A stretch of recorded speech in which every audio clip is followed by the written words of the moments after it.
My friends, as we gather together in this moment of quiet, let us lay aside all the noise that fills the world, the arguments, the debates, the fears, and the many opinions that claim to speak for truth. In recent times, you may have noticed a great deal being said about something called Christ consciousness. Some voices declare that it is the highest truth mankind can know. Others insist that it is deception and error, perhaps even an attempt to replace God with human imagination. And so the world begins once again to divide itself not over truth, but over the words that attempt to point toward truth. But here, in the atmosphere of spiritual contemplation, let us come to a different realization. We are not gathered to defend a phrase, nor to fight for a concept, nor to correct the opinions of the world. We are here for one sacred purpose: to touch, to feel, and to know the living presence that Jesus revealed and that every mystic throughout the ages has experienced within the silent depths of their own being. When Jesus spoke of the Christ, he did not speak of a theory. He spoke of a presence. He spoke of a light. He spoke of a spiritual identity that does not belong to one man alone, but that expresses itself as the life of every individual who turns inward and recognizes the source of their being. You see, the moment we become entangled in arguments about names and definitions, we lose sight of the very presence those words were meant to reveal. Some say this teaching is false, and others say this teaching is new. But truth is neither false nor new. Truth is. The Christ is not a movement, a trend, or a doctrine. It is the eternal nature of God expressed, and whether we use the phrase Christ consciousness or never utter those words once in our lifetime, the truth itself does not change. It is the same yesterday, today, and forever. And it exists not as an idea in the mind, but as a living reality in the depth of spiritual awareness. So let us begin here, not with controversy, not with reaction, but with recognition. Let us open ourselves to the possibility that behind every argument about Christ, behind the fears and the claims and the counterclaims, there is a presence, silent, infinite, indivisible, waiting to be acknowledged. And as we proceed together, I ask you to do only this. Do not listen with the mind that seeks to agree or disagree. Listen with that deeper sense within you which knows truth by its own light. For what we explore today is not a concept to be debated, but a reality to be realized. And in that realization, all fear dissolves, all confusion is quieted, and only the one remains. Now let us go a little deeper, and let us do so gently, without haste. For when we approach spiritual truth with hurry, we approach it with the mind, and the mind can only interpret what it already knows. Spiritual truth must be received in stillness, in openness, in that inner listening where the presence itself imparts its own meaning. The great misunderstanding surrounding what is called Christ consciousness arises from this very point. Men try to understand spiritual reality with the human mind, and the human mind, being finite, can only seize upon words, not the essence to which the words point. So one person hears the word Christ and immediately thinks of theology. Another hears the word consciousness and thinks of psychology or philosophy. And between these two interpretations, the living spirit is lost. But you see, words are never truth. Words are symbols. They are shadows of something far greater than any language can carry. And the moment we bind ourselves to a word, the moment we say, this is what the Christ means, or this is what consciousness means, we have replaced revelation with definition. We have chosen the letter over the spirit. You remember Paul's profound statement, the letter killeth, but the spirit giveth life. Why does the letter kill? because the letter becomes a barrier to the inner realization. Once the mind believes it knows truth, it stops seeking truth. But when the heart is open, when it says, "Father, reveal thyself," then the living activity of spirit begins its work, and understanding flows without effort. The misunderstanding, then, does not lie in the phrase Christ consciousness. The misunderstanding lies in the approach, in the attempt to grasp that which is infinite with that which is limited. When we approach this teaching with the mind, we argue. When we approach it with the spirit, we behold. And this is what I would have you see. It is not the word Christ that brings confusion. It is not the word consciousness.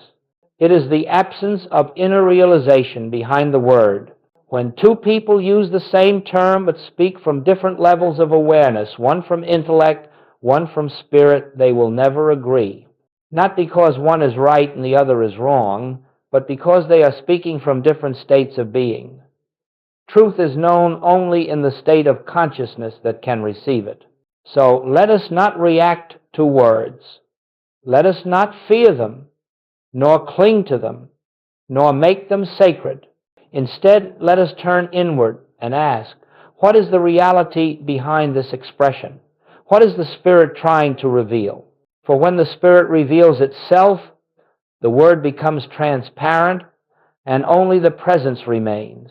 And when the presence is known, all debate ends not by victory, but by dissolution. As we move forward, let us look with compassion upon the fears that arise whenever spiritual truth begins to break through the crust of human belief. It is natural that when the light appears, the shadows seem to lengthen. But remember this, the shadow has no substance of its own.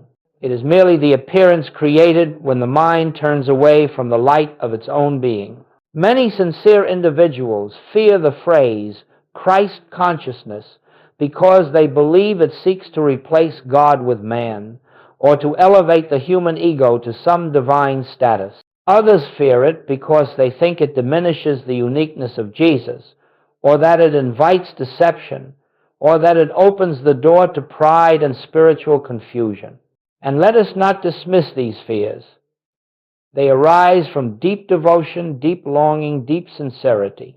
But sincerity without spiritual discernment always produces anxiety because it clings to form rather than essence. Let us then look at these fears for what they are. Not signs of truth, but signs of separation. Fear always has one root, the belief that we stand apart from God, that we must protect ourselves from error, from illusion, from darkness. Yet how can that be so if God truly is the light of our being? How can the presence that formed us, that sustains us, that lives its own life as our life, how can that presence ever be threatened by an idea or a phrase?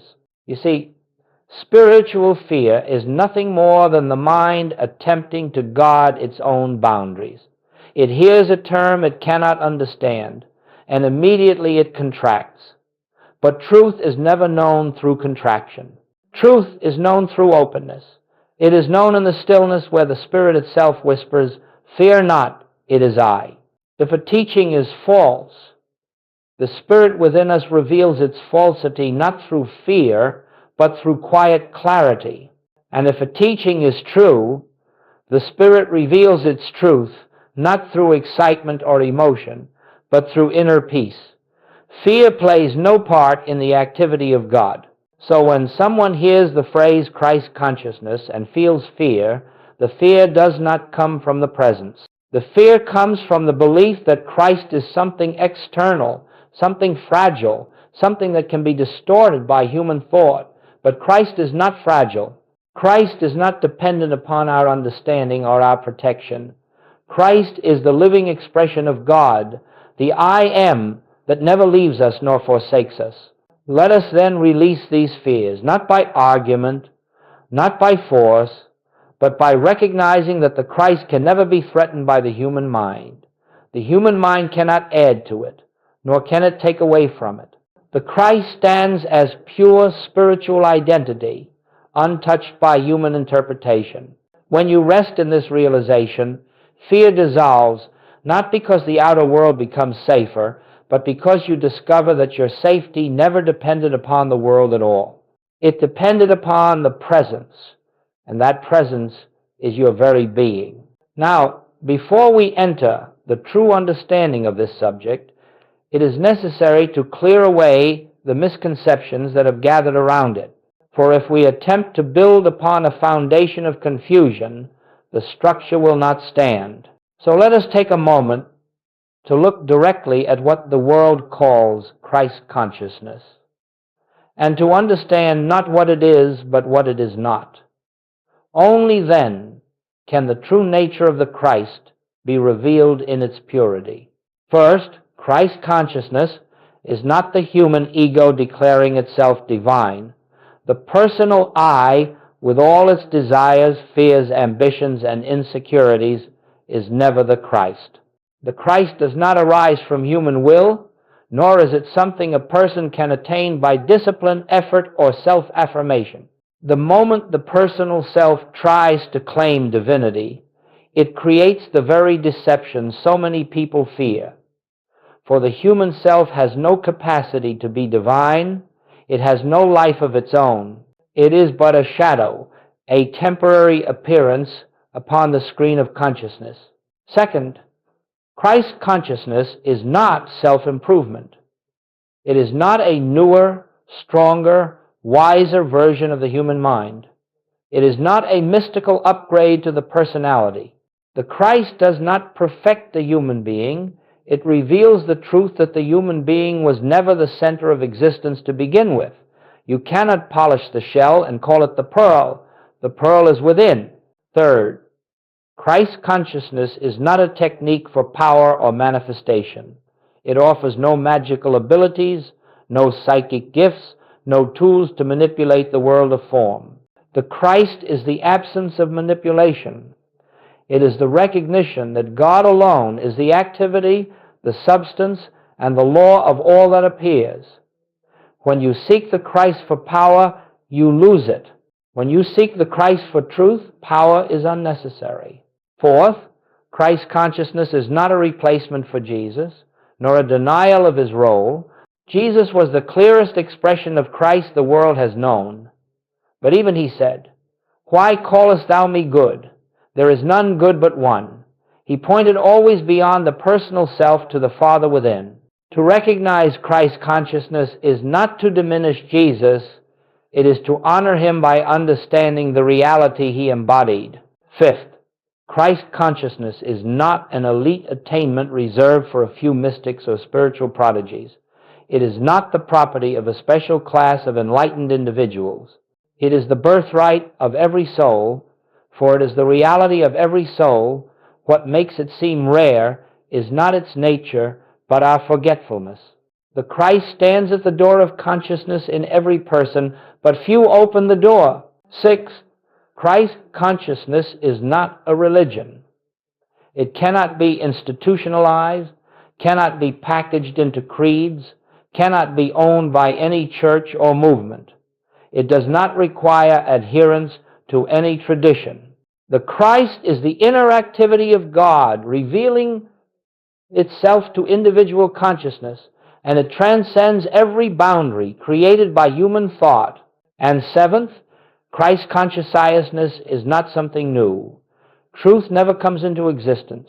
Truth simply becomes recognized. The Christ existed before Abraham was, before any scripture was written, before any doctrine was formed. It is the eternal presence that has always been and that forever will be. When these misunderstandings are removed, when we see what Christ consciousness is not, then a great stillness begins to form in us. The mind ceases grasping, the emotions cease reacting, and into that stillness, the true revelation of the Christ can enter. For now, let us simply rest in this clarity. The Christ is not an achievement, not a belief, not a human claim. It is the nature of God expressing as your very self. And now, having cleared the ground of misunderstanding, we can begin to approach the truth, not the truth as theory, nor the truth as belief, but the truth as direct revelation. For Christ is not something that can be explained adequately with words. It can only be known in the moment it reveals itself within your consciousness. But words may point the way, and so we use them gently, reverently, knowing they are only the finger pointing toward the moon, not the moon itself. What, then, did we mean when we used the word Christ, and what did Jesus mean when he spoke of the Christ? And what did every mystic throughout the ages feel when they touched that inner light that dissolves the barriers of fear and separation? Joel Goldsmith taught that the Christ is the spiritual identity of every individual, the divine essence that stands behind the appearance of personhood. It is not the body you see in the mirror. It is not the personality that changes with circumstance and mood. It is not your memories, your temperament, your beliefs, your talents, or your struggles. These are but garments worn for a moment in time. Christ is the I am that existed before any of these garments appeared. When Moses heard the voice say, I am that I am, it was not a personal being speaking from a bush. It was the Christ announcing itself, the eternal presence declaring its own nature. When Jesus said, I am the light of the world, he was not speaking of the man Jesus. He was speaking of the Christ appearing as Jesus.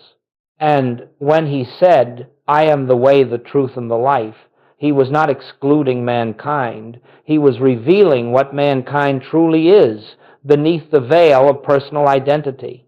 For the Christ is not a person. The Christ is a presence. The Christ is not limited to one time or place.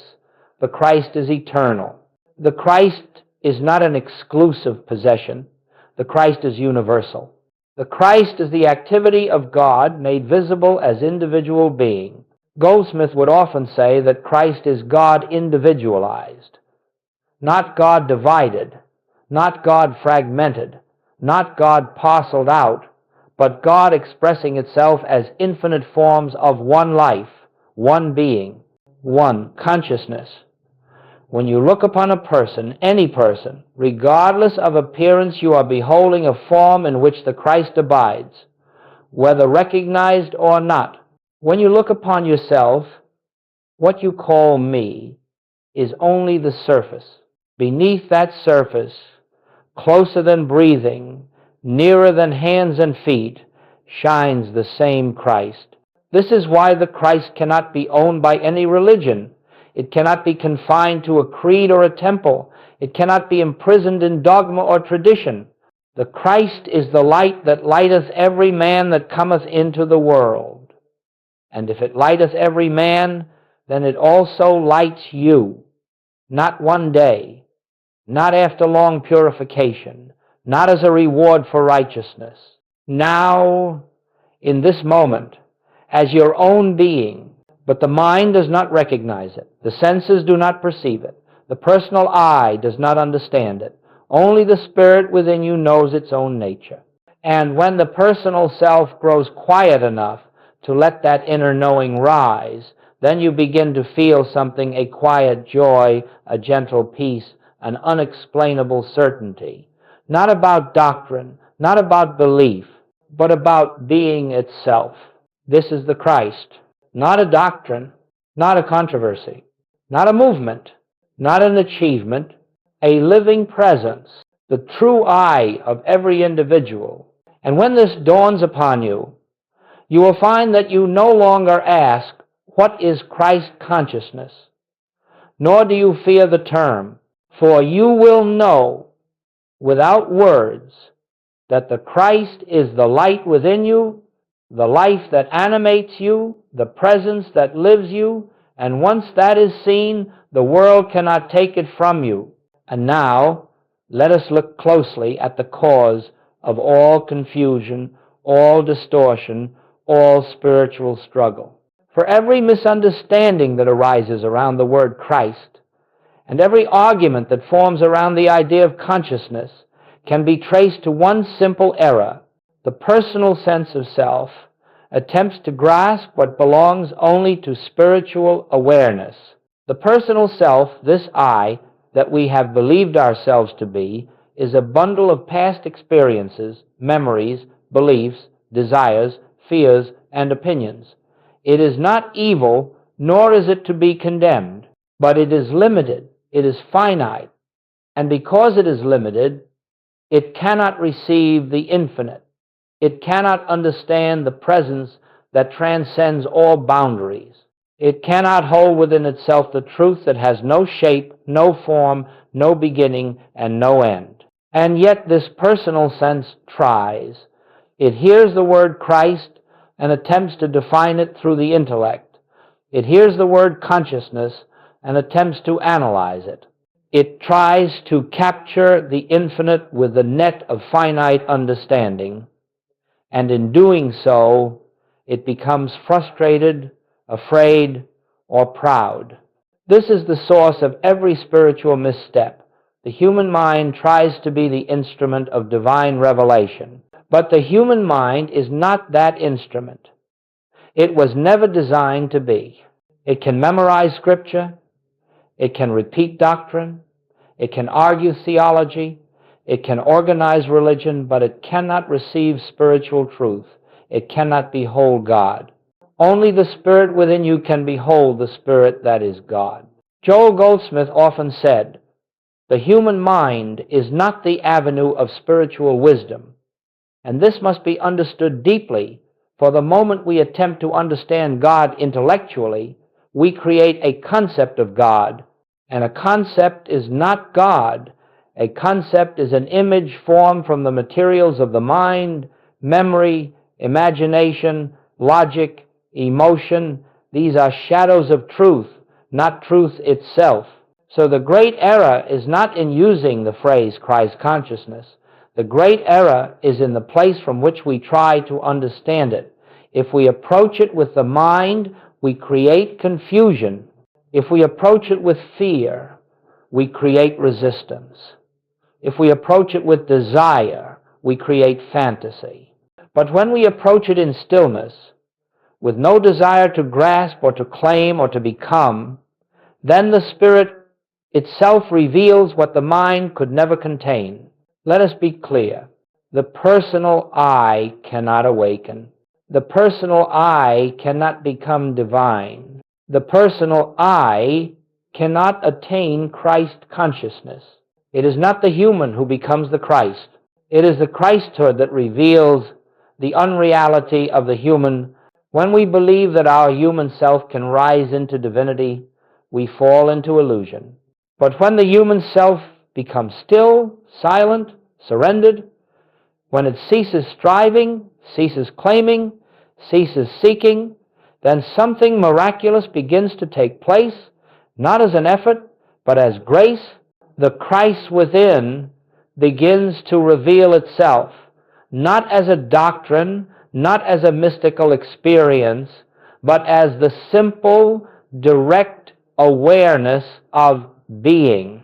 You may notice this in moments of profound peace, when the mind rests and something deeper shines forth, or in moments when fear dissolves for no reason, or when love wells up without an object, or when life seems to flow through you without your guiding it. These are glimpses not of a human becoming divine, but of the divine revealing itself as your true nature. Therefore, the great error is not that people speak of Christ consciousness. The great error is believing that the personal self is the center of spiritual life. But when this personal sense grows quiet, when it steps aside and stops trying to understand, then the infinite becomes visible. The Christ stands revealed not as something achieved, but as something eternally present. And in that moment, without language, without concept, without argument, that the Christ was never missing, never distant, never waiting for you to reach it. It has always been the I that lives itself as you. Let us now come to the turning point of the spiritual life, the moment of recognition. For all the teachings, all the scriptures, all the meditation in the world are but preparation for this one simple shift. The shift from identifying yourself as a person to recognizing yourself as presence. This recognition does not come through effort. It does not come through study. It does not come because you try to understand God or try to become spiritual. It comes the moment you begin to question the identity you have assumed since childhood. It begins when you pause and ask very quietly, who is the I that is aware right now? You may think you know the answer. You may say, I am this body, or I am this personality, or I am this mind, these emotions, these memories. But if you look just a little deeper, you will notice something remarkable. Everything you can describe about yourself is something you observe. The body appears and ages. The mind thinks and stops thinking. Emotions rise and fall. Memory fades and returns. But the one who observes all these changes does not change. That observer, silent, invisible, unchanging, is the Christ within you. When you say, I think, who is the I that notices the thought? When you say, I feel, who is the I that is aware of the feeling? When you say, I fear, who is the I that witnesses the fear arise and dissolve? And when you sit in stillness, and there is no thought, no feeling, no movement, what remains? That which remains is the presence, and that presence is the Christ. The personal self cannot make this recognition. It cannot force it, cannot will it, cannot reason its way into it. The personal self is dissolved by it. But the moment you become still enough to notice that every thought about I is not the real I, the moment the false identification slips away, there is a gentle, effortless realization. I am not this limited sense of self. I am the presence that beholds it. This is not imagination. It is not affirmation. It is not a mantra. It is pure recognition. And with that recognition comes a quiet shift. You begin to understand that the problems you believed were yours belong only to the personal sense of self, the self you are no longer identifying with. The fear, the lack, the guilt, the striving, all of these belong to the false I. They were never the burden of your true self. As you rest in this newfound awareness, even for a moment, something profound begins to occur. The grip of personal identity loosens. The urgency of human living softens. A peace that does not depend upon circumstances rises from within. And you discover that the I you thought you were the anxious, striving, fearing self was never you at all. It was a dream image, a shadow cast upon the surface of consciousness. But the true I, the Christ I am, is the light behind the shadow. Once this is glimpsed, even faintly, life begins to unfold differently. You no longer move from fear, but from presence. You no longer seek God as something outside of you, because you feel God as the very essence of your being. You no longer strive to fix the world, because you realize that the world that needs fixing is the world seen through the lens of personal sense. When that lens falls away, what remains is harmony not created by you, but revealed to you. This recognition is the beginning of spiritual life. Everything before it is preparation. Everything after it is deepening. But the recognition itself, the moment you shift from person to presence, is the moment the Christ stands revealed within your own consciousness. It is the moment you awaken to what has always been true. For the Christ does not come to you. The Christ is uncovered in you. It does not descend from above. It emerges from within. It does not require your belief. It requires your surrender. When this dawns upon you not as an idea, but as experience, you know that the truth Jesus lived, the truth the mystics realized, the truth Goldsmith taught, is nothing less than the truth of your own being. Once this recognition begins to dawn, once you have even the faintest awareness that the true I of your being is not the personal self but the infinite presence, you will notice that life starts to unfold in a new and quieter rhythm, not because you have tried to change your outer circumstances, but because something within has shifted. You are no longer living from the sense of me trying to live life. Life begins to live itself as you. This is what we mean when we say living the Christ identity. It is not a new behavior. It is not a new role you play. It is not a spiritual persona you create. It is the natural fruit that appears the moment the inner tree is recognized. The Christ is the root. Harmony is the fruit. The Christ is the light. Peace is its reflection. The Christ is the presence. Healing is its evidence. And these fruits appear without effort, without strain, without the pressure to achieve.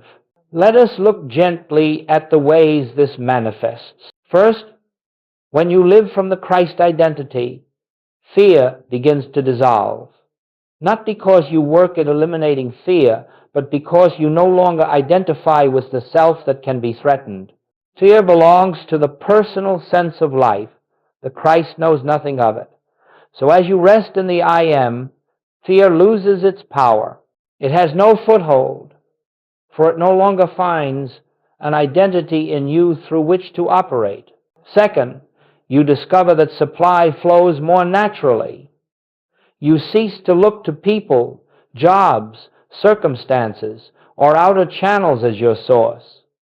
You begin to feel deeply, quietly, that I am is supply. Not that supply comes to you, but that supply lives as you. When this is realized, the anxiety around money, opportunity, and provision gently loosens. You take whatever actions are necessary, but you are no longer driven by fear, and therefore your actions are guided rather than forced. Third, healing begins to arise without effort. This does not mean the body must always be perfect according to human standards. It means the sense of being a body with a problem softens. You recognize that the I which you are is untouched by disease, untouched by age, untouched by the conditions of matter. And as that realization deepens, many physical struggles simply dissolve in the light of truth, not because you have attempted to heal them, but because you have ceased to identify with the self that suffers from them. Fourth, relationships transform. When you recognize the Christ as your identity, you begin to recognize it as the identity of every individual regardless of their behavior. You no longer react to the mask others wear.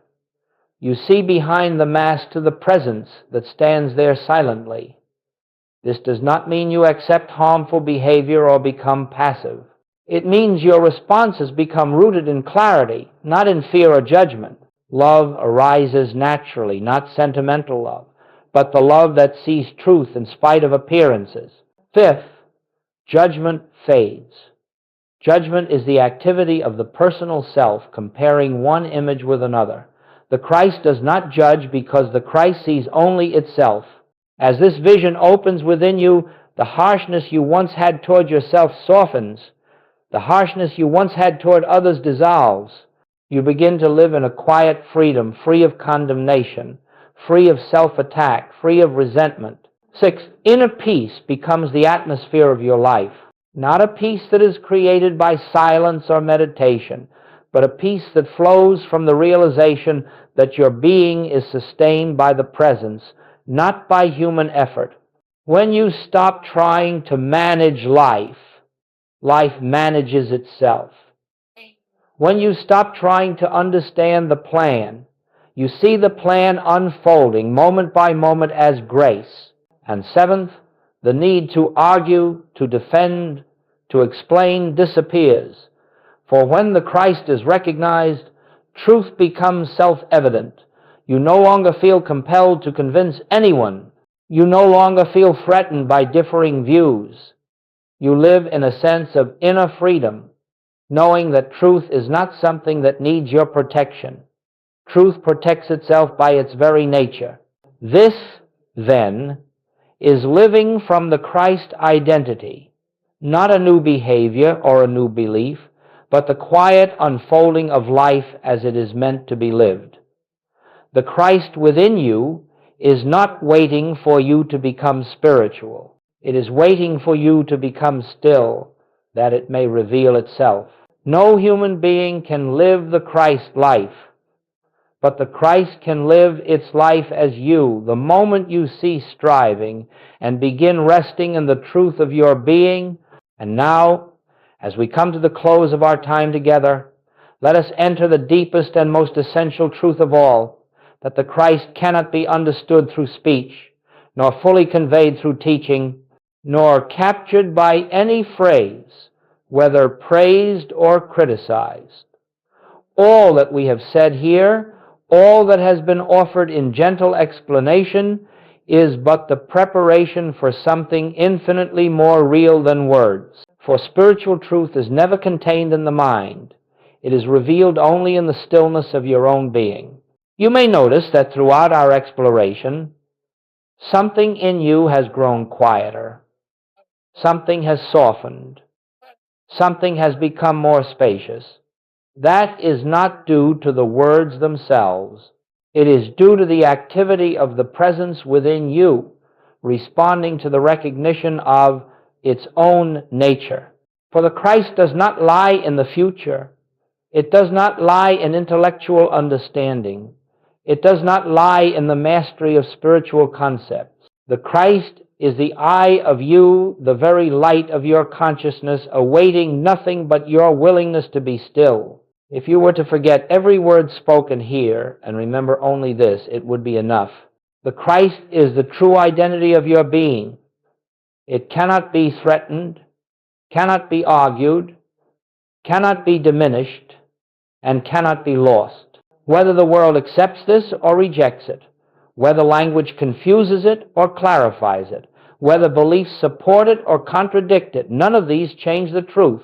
The truth stands silently, eternally, as the foundation of your existence. So do not concern yourself with the questions that trouble the world. Is Christ's consciousness true? Is it false? Is it a danger? Is it a deception? These questions arise only when we are still identified with the personal mind. When the Christ within you is recognized, the questions dissolve of themselves, not because you have found the correct answers, but because you have discovered that the questioner was never the real you. From this moment on, I invite you to practice only one thing. Whenever you find yourself confused, fearful, defensive, or uncertain, pause just for a breath and gently ask, who is the I experiencing this? And as you sit with that question, without hurry, without strain, without searching for an answer, you will begin to feel a subtle shift. The personal I, with all its burdens, begins to recede. And the true I, the Christ, begins to reveal itself as peace, as clarity, as presence. This revelation does not need your belief. It does not need your effort.